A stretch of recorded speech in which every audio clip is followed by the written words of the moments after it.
Welcome to the Del Walmsley Radio Show. Listen and grow as Del questions the status quo, encourages you to think differently, and empowers you to make a better life. Get ready as Del challenges core beliefs, seeks the truth, and reveals the roadmap to the lifestyle you really want. And now your host, multi-millionaire, national award-winning investor, CEO and founder of Lifestyles Unlimited, Del Walmsley. Welcome to Del Walmsley Radio Show. With me here today on Tell Del Tuesday is a couple that I have to classify as the perfect example of an American family. I mean, my gosh, two working family members, both in great jobs, one in semiconductors for 25 years, the other one is a school teacher and an HR director. I mean, these are the backbone of America.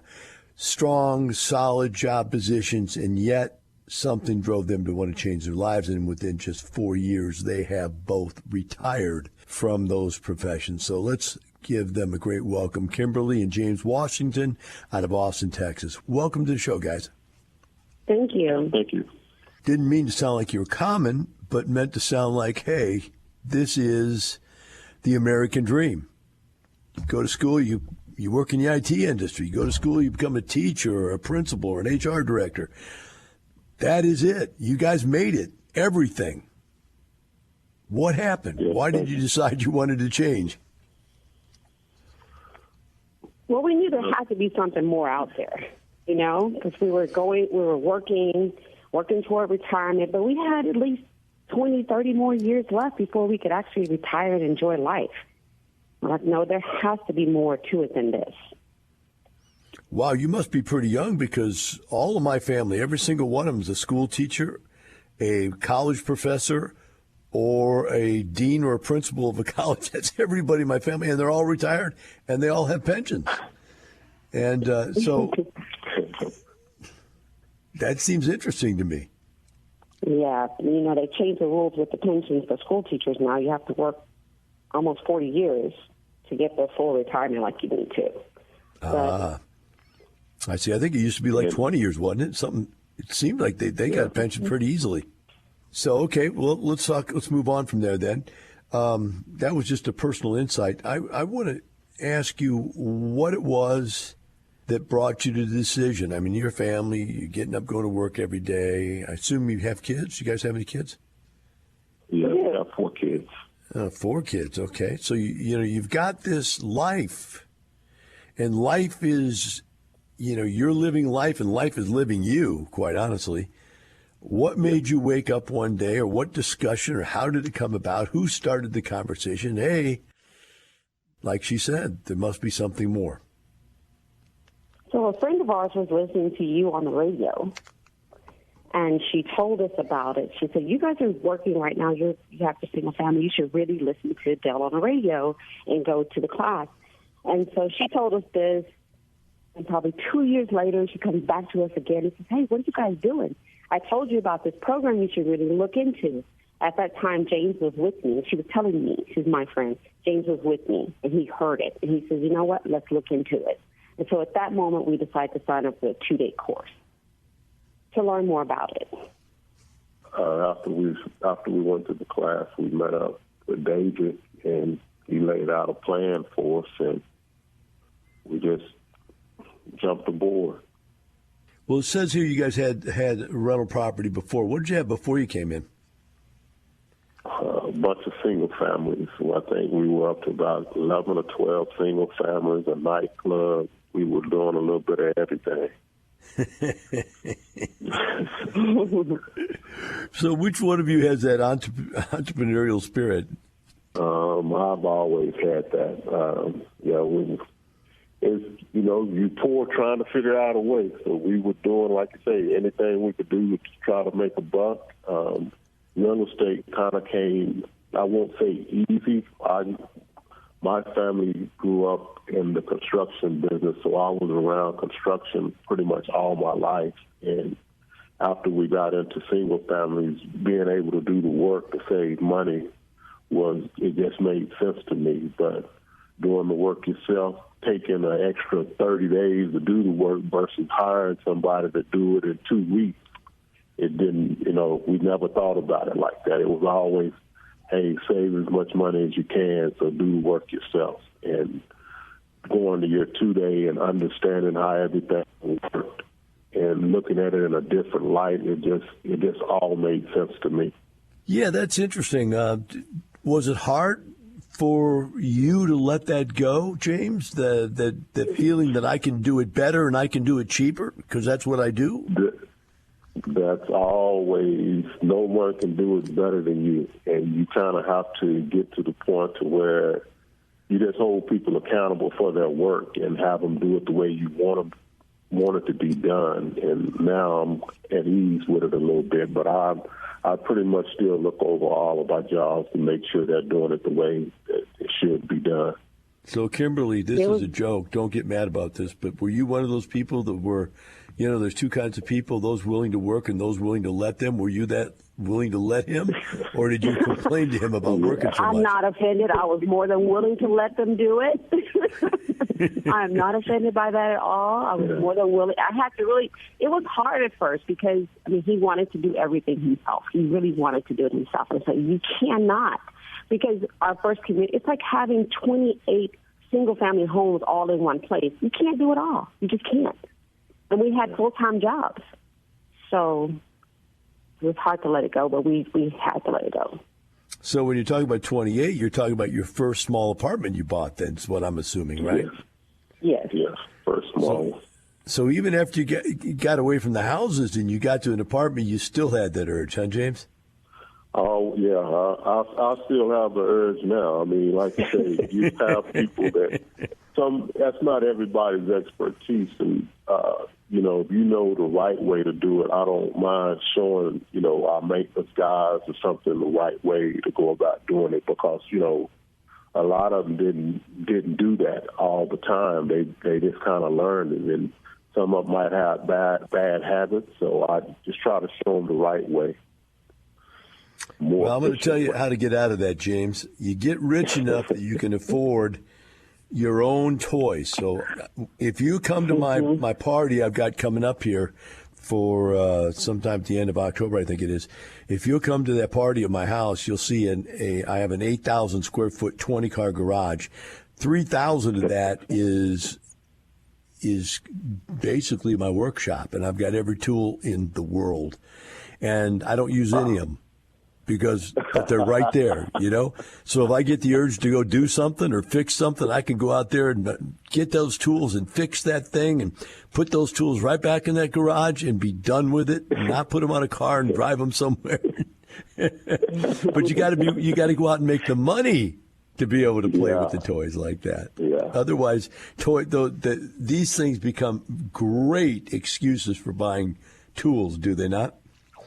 Yeah, it does. Yeah. We stay in a Lowe's or Home Depot, for sure. All right, so you went out and you bought a 28-unit apartment complex. We've skipped over something I would like to circle back to real quick. The 2-day. What were the aha moments for each of you? Because obviously one's a construction type personality, the other one's a people person. So what were the aha moments each of you had during that 2-day? I think the aha for me was all the people you named, the books that people read.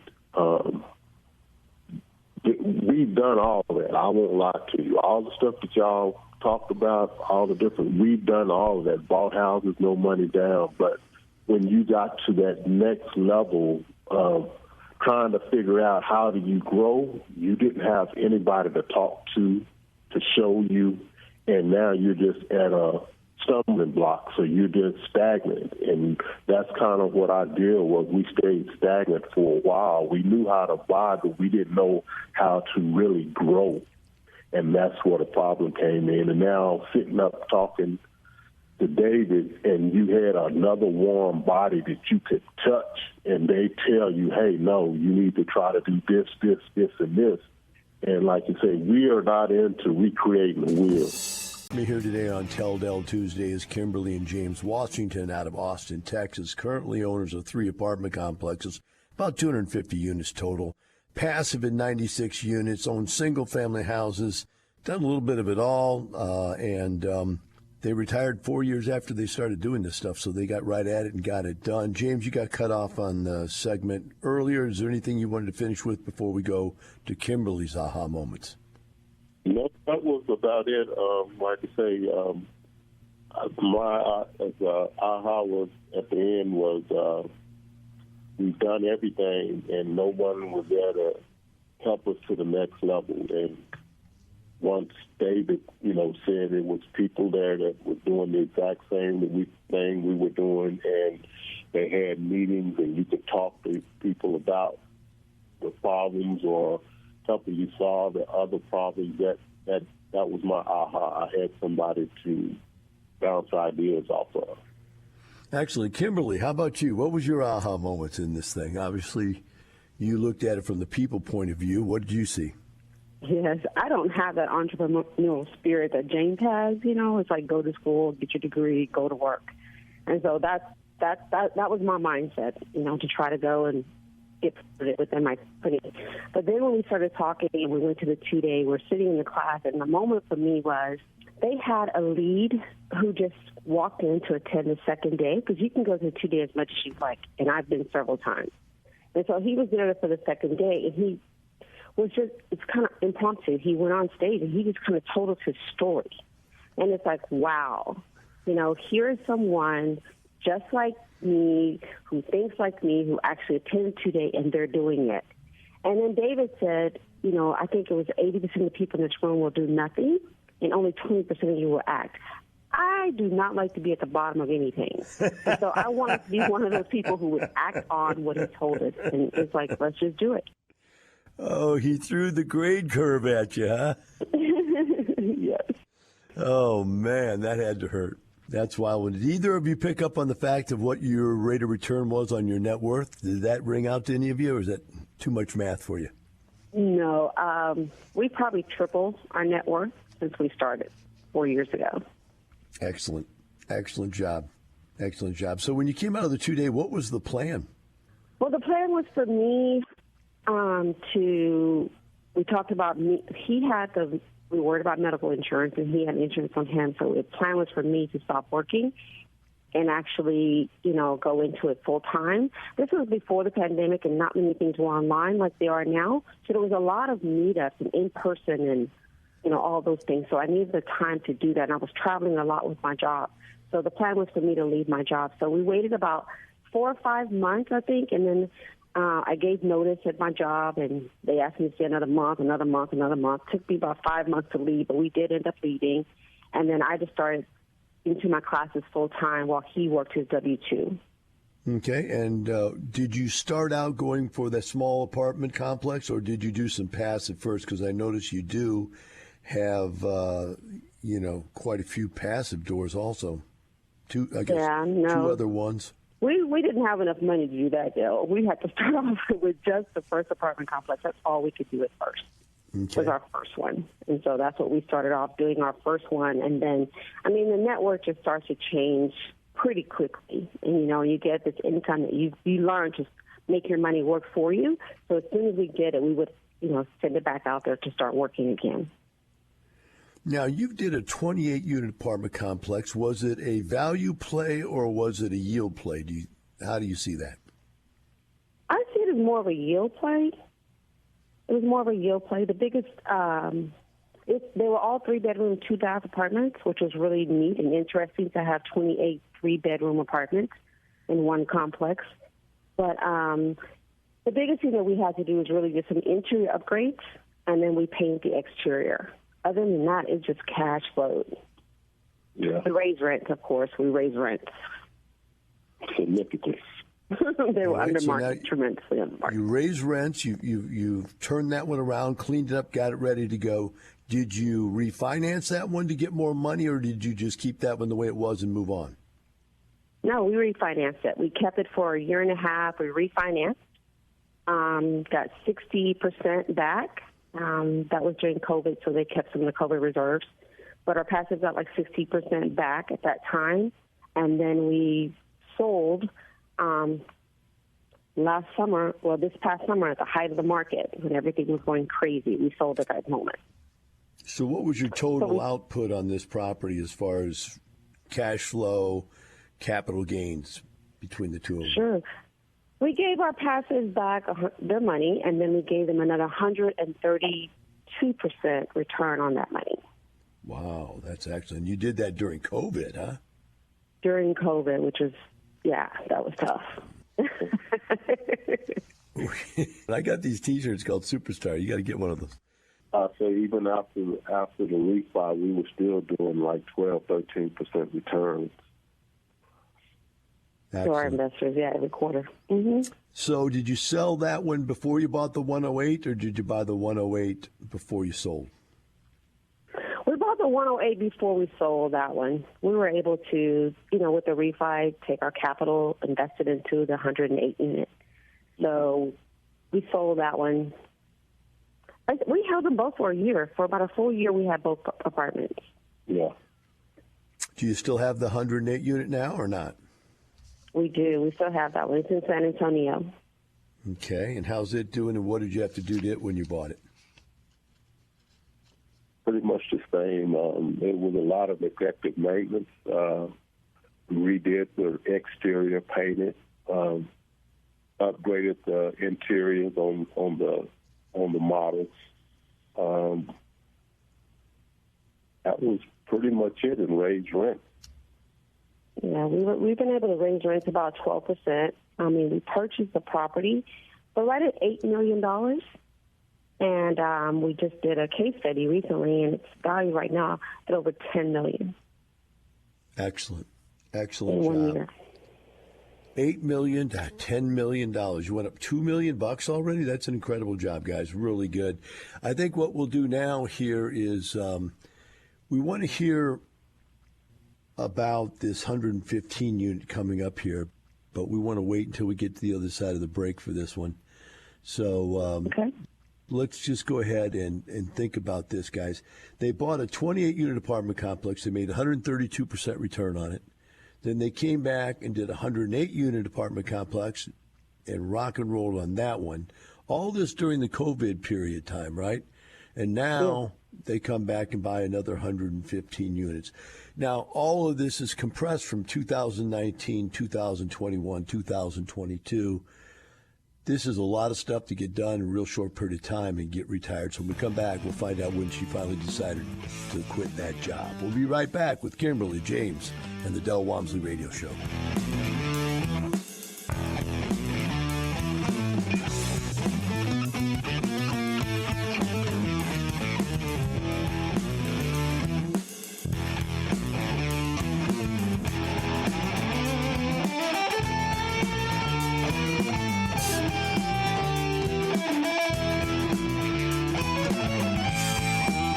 Teaching you with a roadmap to creating the lifestyle you really want. Keep listening. The Del Walmsley Radio Show returns in moments. Stop waiting. Stop sitting around. Stop procrastinating. This is your time. Make it happen. Do it now. When's the best time? Now. People go, well, I don't know. It's going to crash. It's going to be better next year. I've got to listen to 4 more classes. I love guys come up to me all the time. I've been listening to you on the radio for 8 years now, right? I go, and you're not rich yet? Well, really, I'm thinking about joining next month. Do it now. Learn the skills you need to retire with real estate in 5 years or less. Do it now. Register for the Lifestyles Unlimited free online workshop. LifestylesUnlimitedWorkshop.com. Welcome back to Del Walmsley Radio Show. With me here today on Tell Del Tuesday is Kimberly and James Washington out of Austin, Texas. As we went to break, we'd already discussed 2 of the lead deals they've done. They're on to the third deal in the discussion anyway. It happened in 2022, another 115-unit apartment complex. But this time not in San Antonio, but in Brownsville. A little bit different, guys. Tell us the difference in doing a property out of town compared to doing one right there at home. Well, it's a big difference. I mean, it's a lot, the travel time to get there and everything. But one of the things that we have, one advantage for us is that we don't have any small kids at home or anything like that. So we can go down there, stay down there for a month at a time, make sure everything is going according to plan. And so that's our plan. We're going to be here for a while, just making sure that we start off correctly. And it's a third apartment complex, so we kind of know, the ropes to take in order to start an apartment, what it takes with staffing and getting them trained, getting them up to speed and all of that. So we're working on that. Is this one a value play or a yield play? It's a value play. Oh, good. A tasty thing for James to sink his teeth into. What are yes. we going? Oh my gosh, yes. What are we going to do with this one? What do we have planned for the repositioning of this property? This is your area. It has to have a new roof put on. It's got a lot of exterior work that needs to be done. We're thinking about coming in a pool. We're not 100% on that just yet, but there's going to be a lot of rotten wood that has to be replaced on the place. And then from there, it's just going to be raising rents. I think it's like 50% on the market value right now. Well, let me give you 34 years worth of experience in a nutshell. Don't do the pool. You're adding a tremendous amount of expense that won't get you that much more rent. If you're already 50% below market, go get the 50% is what I would suggest. And worry about the pool later if you need something else to do just to keep your itch going for building something. Okay. It really is. The pool's going to be a pain in the behind, a lot of cost, and it doesn't really bring that much more income in. Now, it appears that it would. It's that old first, never get a second chance to have a first impression. But if your landscaping's beautiful, then that takes up or makes up for not having a pool, et cetera, et cetera. But I'm just saying that's a lot of cost, and it's a small property. Really, almost doesn't even warrant a pool. But even so, it's just too much of a cost in direct relationship to what you're going to get out of it, especially if you've already got a 50% increase in rents. You realize if you increase your rents by 50%, you're going to double your value already. Yep.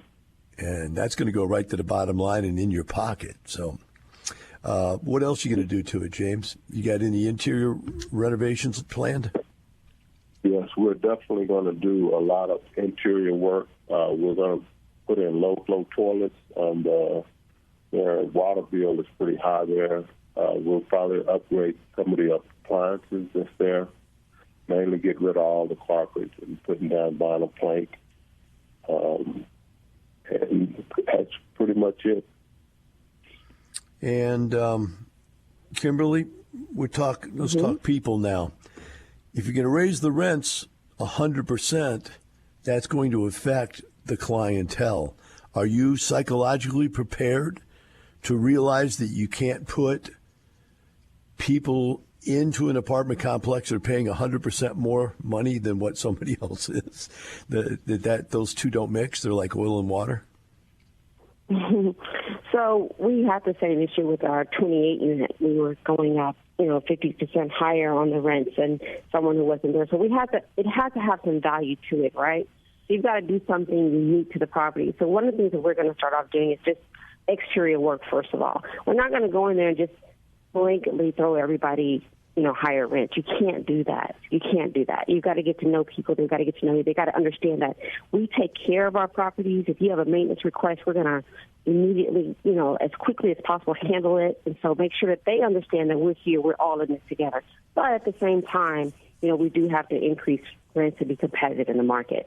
And people can't understand that. And when you're going up on someone's rent, we'll go in there, we'll say, okay, we're going to go up, $50, $60, $100 on your rent. However, it looks like you could use a ceiling fan in this master bedroom. Wouldn't that be nice to have? We can put in a ceiling fan for you. We'll do things like that to get them to understand that we're here together. We're going to do this together. We're going to take care of the apartment. We're going to take care of your maintenance requests or any concerns that you might have. We're going to have an office staff that's going to keep office hours. If you've got emergencies on weekends or whatever, we're going to respond to those emergencies, and we're going to take care of you. And if you do things like that, people, they get it. And they know it's a business and they'll understand. They know it's on the market. If you're living in an apartment and you're paying $400 and people next door are paying $1,000, you know you're under market. Yeah, but if I'm going to go up, I want to make sure you're going to give me something for it. So is the rent really $400? Yeah, we do have a couple people right at five. Yeah. Wow. It's really low. But, we had a seller from out of state, and he just didn't pay attention to the market down there. Obviously. Well, I just hope that you've got the fortitude to understand that some of the people aren't going to be able to make those changes. They're not going to be able to make those rent increases, and they're going to have to go find some place that has it's not quite as nice, because if you're going to make yours really nice, you got to recoup those costs by increasing the rent on that situation. So this deal was done in 2022. That's this year. How long do you think it'll take to turn this around? It's going to take a full year, at least a full year. We got to go through everybody's lease cycle, one full year. We told the past investors that we should start seeing returns after 1 year. Well, that's good that you're aware of that, because you realize that with 115 units, if you just reduce, 1/12 of those people, you got 10 units a month you're going to have to turn if they leave on you when you raise the rent, right? Then you have your normal turnover also of, attrition that goes on in the business. So you are going to have that, and it does take a while to get all those leases to churn. You get 12 months before they expire in some of them. So that's a good point. At this point right here, you got this one in hand. How are the other two going for you now in San Antonio? We sold a 28 unit in June of this year. So that one was sold. So we just have the 108 unit. We're doing 6.5% returns. Our rents are right now above pro forma. And we just sat down with our manager last week, and we took a deep dive into the numbers and the financials and everything. So it's working. It's working well. That one's doing really well. Psychologically, I'm interested in asking this question. Why, when you're doing such a good job as a lead investor, which really leverages your money by twice as much, in other words, you got the leverage of the mortgage, and then you've got the other people, the passives, putting in the money, which is leveraging the down payment. So you've got double leverage, which means you have a higher rate of return to you. Why then did you decide to be a passive, which is cutting the leverage in half, really? A lot of it has to do with your money has to be working for you, and as you get to being a lead, you don't have to put in as much as you did before. I guess we're making more money, and we have to have something to do with that money. We're not into rapid acquisitions. We buy, looks like, apartment a year. So, you're having returns at full year. So you've got the money. You've got to have something to do with it. You can put it in the bank and earn less than 1% on it, or you can invest it with other people. And so we invest, and it's really worked out well for us, too. That's a very good point. I've never heard it stated that way before, but it's actually true. If you don't go into rapid acquisitions and you start making a lot more money than you're used to having, then that money's got to be, something has to be done with the money. It's a better way to say it. Yes. And that's a good point. So at this point right now, you guys are working on this one. You got a year to work through this project. Let's change our thoughts around here to the long-term future of things. As we look to the future, I'd like to take the discussion in the direction of, where do you go after this one's done? What is the long-term goals for your family? And then we'll get in some incidental questions that I have that I used to like to end up with. Welcome back to Del Walmsley Radio Show. Here we are on Tuesday, Tell Del Tuesday, with Kimberly and James Washington, and out of Austin, Texas. And Kimberly and James, I want to ask you a question that I love asking. That is, as you got into this, how did your friends, family, co-workers, Did anybody tell you you're crazy? How did they see it? Well, it's kind of funny. You really can't tell a whole lot of people because, yeah, they do think you're crazy. So you end up kind of on a little island by yourself and dealing with the people that you deal with at Lifestyles. And then at some point, they start to come around and see that things are changing, and then everybody's asking, well, what exactly are you doing now? Oh, now they want to know more about it. Exactly. I didn't tell anyone. I just kind of kept it to myself, and even my closest friends, I didn't tell them anything. I didn't want anyone to tell me that I couldn't do it. You know, I just didn't want to hear the negative, so I didn't tell anyone. We just started doing it, and you know, after a while, people start to notice things, you know, about your lifestyle. They start to notice. And you think differently, too. You know, you think differently about everything. What about the family side? Any responses from the family members around the whole... Our kids, our older kids, you know, we talked to them about college, made them go to school, get your degree. Well, our youngest was, when we started this, she was like 16 or 17 years old. And so she graduates, she starts at junior college, and then she says, you know, Mom, I want to do more real estate. I want to do what you guys are doing. So we didn't pressure her to go in and get her, you know, bachelor's degree. Oh, they were so upset with us. Why doesn't she have to go to school? We have to go to school, you know, but it's like you don't have to have that degree to be successful, to have your time and buy back your time. But now, you know, they're very interested in what we're doing, and they want to come on board. So that's our next thing. It's about legacy. Yeah. There we go. That's what we're leading into then. The legacy for you is to get that one child involved, or you think other ones will see the light later on? Well, we have two now. We have two involved now. Okay. Yeah, we have two of our kids. And what do you have them doing? Our older two are, once we get Brownsville stable, I think we're probably going to venture towards Atlanta maybe. That's where our oldest lives, and start trying to get them more involved in it. And we'll be closer to the grandkids. That's always a good excuse. I like that one. We've got that same thing. We just had to buy a new car. Can you believe this? My wife drives a Porsche, and my second car is a Mercedes SL 550, so it's a sports car. So we had two sports cars, my Escalade, and a pickup truck, and she wanted to drive and wanted to have something she could drive the grandkids around in, right? So she made me sell my sports car, not hers. The Porsche didn't go away. The Mercedes went away, right? Because, you don't drive yours, which is true. I never drive it because I'm not a sports car kind of guy. But, yep, that's the grandkid syndrome right there, baby. There you go. Yep, got to make those grandkid decisions. Hey, what's the end result here, guys?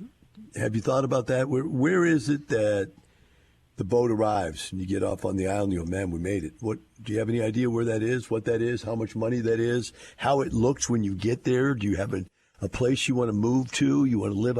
You said Atlanta. So are you thinking about do you have a vision of how this retirement life grows into? What it grows into?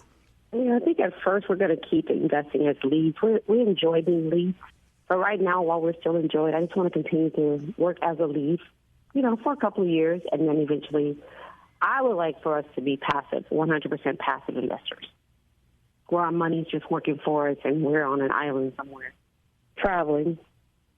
Yeah, mine is to get the kids more involved, get them to join. That way they can pick what we kind of left off and have them work for us. Yeah, then you got to buy that garage and get some tools so you can build something. Working on that already. Yeah, because that need never goes away, man. I'm telling you. It never goes away. The want to fix something, to build something, to do something. It's just it's an internal thing and it's not all men, by the way. It's people that are builders. Some people are builders. And that's why I like building businesses. You start something from nothing, there it is, you've got it, and it wasn't there last year, it's there now. So you can look into the businesses that you're building as being that for you, James. Yeah. So, Kimberly, were you surprised, being a people person, how open people were when you came to Lifestyles? Because there seems to be a tendency that you tend to shed a little bit of your past friends, not because you want to get rid of them, but because they just don't relate to you anymore. You maybe don't relate to them anymore. And people tend to start hanging out with people more interested in the same things. Were you surprised about how open people were here? You know, it was just me, and I didn't know anyone at all. So I started attending these meetings, and during the 2 day, they told us that everyone was open with their numbers and they would be open with you. So I went to an ambassador meeting, and there was a lady sitting behind me, and she was talking about her first apartment complex. And I turned around, I said to her, I said, "Can I work with you?" And she goes, "Yeah, chica, you can come and work with me." So she was just playing with me, and I called her up. And the next week I went there, and I went to her apartment complex, and I spent a couple of weeks just working with her. And she showed me everything. I mean, she opened up her books. I could see what she was doing. I could see how she was communicating with her investors. I could see, we ended up cleaning out apartments that people had left. It was a mess or whatever. I was used to that because of single family. But it was amazing that everyone was like that. And so we left her apartment. She took me to another friend of hers. They opened up their books. They talked to us about literally financials, how much we make, how much we spend. I mean, everything. They told me everything and how it all works together. So it was pretty neat. And I was surprised because where I come from, if you discuss salary or anything like that, you're fired. It's just something you don't talk about. Absolutely. Well, guys, I want to thank you for being on the radio with us today and sharing your story for everybody else. And for the rest, remember this, Kimberly, James, myself, and the rest of it, it's not the money, it's the lifestyle. Have a great day. We'll see you tomorrow. The information and opinions you hear on the Del Walmsley radio show are those of the host, Del Walmsley, his guests, and his callers. The Del Walmsley show is for entertainment purposes only. Please consult a professional regarding your personal investment needs. Nothing presented on the Del Walmsley show constitutes an endorsement, recommendation, offer, or solicitation to buy or sell any product or security.